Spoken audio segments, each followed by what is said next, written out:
Good morning to all of you. I am Dr. JP Singh, laser and laparoscopic surgeon, Prakash multi speciality hospital Gaya. मैं आज amoebic liver abscess के बारे में discuss करने जा रहा हूँ। अमीबिक लीवर एब्सेस जो है वो एंटमेवा हिस्टोलिटिका के इन्फेक्शन से होता है, जो कि इसका रूट जो है फीको ओरल रूट है। ये मोस्ट कॉमनली ये यंग एज में होता है, 20 से 40 साल के एज में ही होता है। और जो एंटमेवा हिस्टोलिटिका का जो इन्फेक्शन होता है हमारा फीको ओरल रूट के थ्रू, वो सिस्ट के रूप में हम उसका इंजेक्शन करते हैं और उसका इन्फेक्शन सिस्ट के रूप में होता है। ये जाकर के लार्ज इंटेस्टाइन में यानी सिक्कम और स्टैंडिंग कोलोन में कोलाइटिस करता है और वहाँ अल्सरेशन भी कॉज करता है। वहाँ जो अल्सरेशन कॉज करता है वो फ्लैश शेप का अल्सर वहाँ बनता है अमीबिक लीवर एब्सेस में। और फिर वहाँ से पोर्टल वेन के थ्रू ट्रोफोजाइट स्टेज में ये लीवर को इन्फेक्ट करता है, फिर वहाँ जा कर के ये लीवर एब्सेस बनता है। जो पोर्टल वेन के थ्रू जो ट्रोफोजाइट का इन्फेक्शन लीवर में होता है, मेनली जो है राइट साइड ऑफ लीवर में कॉमन है, लेफ्ट साइड से। राइट साइड में कॉमन इसलिए है कि due to the laminar flow of portal vein, क्योंकि राइट साइड में बिल्कुल लैमिनर फ्लो होता है, इसलिए राइट साइड ज़्यादा कॉमन है लेफ्ट साइड से। इसमें जो मोस्ट कॉमन जो प्रेजेंटिंग फीचर है यानी क्लिनिकल फीचर है वो है पेन एब्डोमेन, लेकिन मोस्ट कॉमन, लेकिन presenting feature pen abdomen, fever with chills and rigor, anorexia, malaise, ये सारा कुछ भी साथ में होता है। लेकिन कॉमन प्रेजेंटेशन जो है वो है पेन एब्डोमेन। वहीं पायोजेनिक लीवर एब्सेस में जो कॉमन प्रेजेंटेशन है वो चिल्स, फीवर विद चिल्स है। ठीक है। अब इसमें क्या होता है कि हमने बोला कि कोलाइटिस होता है, तो हम बोलेंगे क्या कोलाइटिस और liver abscess, amoebic liver abscess एक साथ मिलता है? मिलता है वेरी रेयरली, ज़्यादातर दोनों साथ नहीं मिलता है। जो कोलाइटिस होता है वो एसिम्प्टोमेटिक होता है। अब क्लिनिकल फीचर भी हम लोग जान लिए, pain abdomen, chills, rigor, fever, malaise, anorexia, ये सारा कुछ होता है। हम इसको अब डायग्नोसिस कैसे करेंगे? डायग्नोसिस करने के लिए हम क्या करेंगे? अल्ट्रासाउंड सीटी स्कैन करेंगे, इसमें हमको सोलिटरी लीजन मिलेगा। हम चेस्ट एक्सरे करेंगे, चेस्ट एक्सरे में राइट हेमिडाइफ्राम एलिवेटेड मिलेगा, एटीलेक्टेसिस मिल सकता है, प्लूरल एफ्यूजन मिल सकता है। एलएफटी करेंगे, एलएफटी में जो अमीबिक लीवर एब्सेस से मोस्ट कॉमन अबनॉर्मलिटी मिलेगा वो प्रोथ्रोम्बिन टाइम मिलेगा, जो कि प्रोथ्रोम्बिन टाइम रिच्ड होगा। सीरोलॉजिकल टेस्ट करेंगे, सीरोलॉजी, अमीबिक सीरोलॉजी, ये हमारा डायग्नोस्टिक होगा।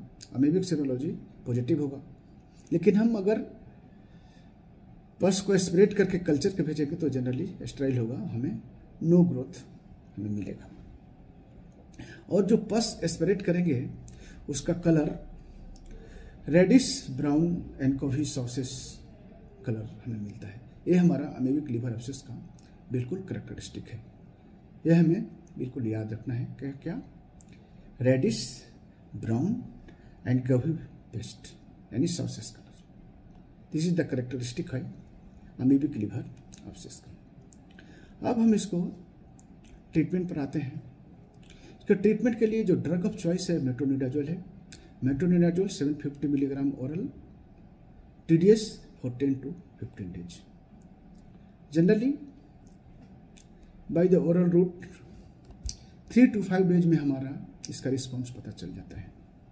अगर 3 to 5 डेज में अगर पेशेंट इम्प्रूव नहीं हो रहा है तो फिर इंडिकेशन बनता है कि हम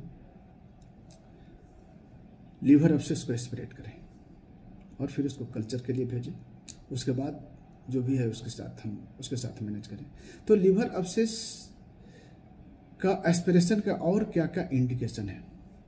अगर साइज 5 सेंटीमीटर से ज़्यादा हो तो एस्पिरेट करेंगे। अगर लेफ्ट लोब में हो तो एस्पिरेट करेंगे। ट्रीटमेंट का रिस्पॉन्सिव नहीं हो तब हम एस्पिरेट करेंगे। पेशेंट अगर प्रेग्नेंट हो तो हम एस्पिरेट करेंगे। अगर ये सुपर इन्फेक्शन हो गया हो, सुपर एडेड इन्फेक्शन हो गया हो तब हम एस्पिरेट करें। तो ये सब जो इंडिकेशन है वो लीवर एब्सेस का एस्पिरेशन का इंडिकेशन है। ये ट्रीटमेंट देने के बाद फिर हम ल्यूमिनल एजेंट भी हम देते हैं, जिसमें मोस्ट कॉमन जो हम देते हैं डायलॉक्सिनेट फ्यूरेट देते हैं 500 मिलीग्राम TDS फॉर 21 डेज।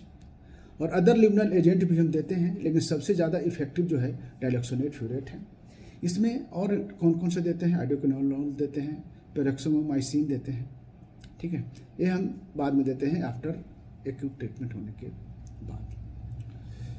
और ये जो इसमें कैविटी बनता है तो वो आप कहेंगे कि ये कैविटी कितना दिन में ये हील हो जाएगा। तो इसको कैविटी को हील होने में 3 to 9 मंथ लगता है।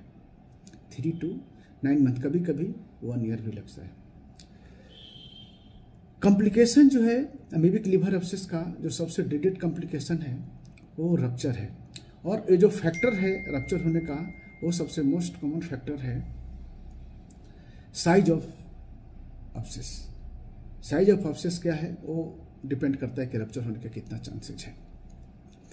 तो रप्चर, लीवर एब्सेस का रप्चर पेरिटोनियल कैविटी में हो सकता है, आपका प्लूरल कैविटी में हो सकता है, पेरिकार्डियम में हो सकता है, तो कहीं भी रप्चर हो सकता है।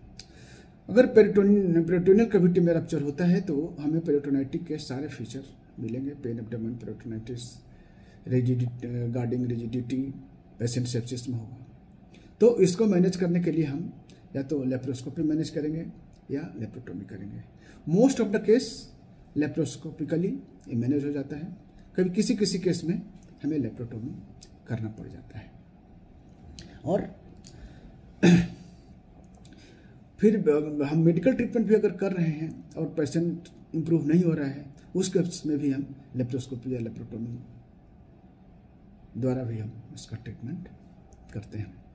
कभी कभी ये जो मैंने बोला कि प्लूरल कैविटी में रप्चर हो जाता है, तो प्लूरल कैविटी में अगर रप्चर होता है तो कुछ नहीं, हमें उसको थोरेकोसेंटेसिस करना है।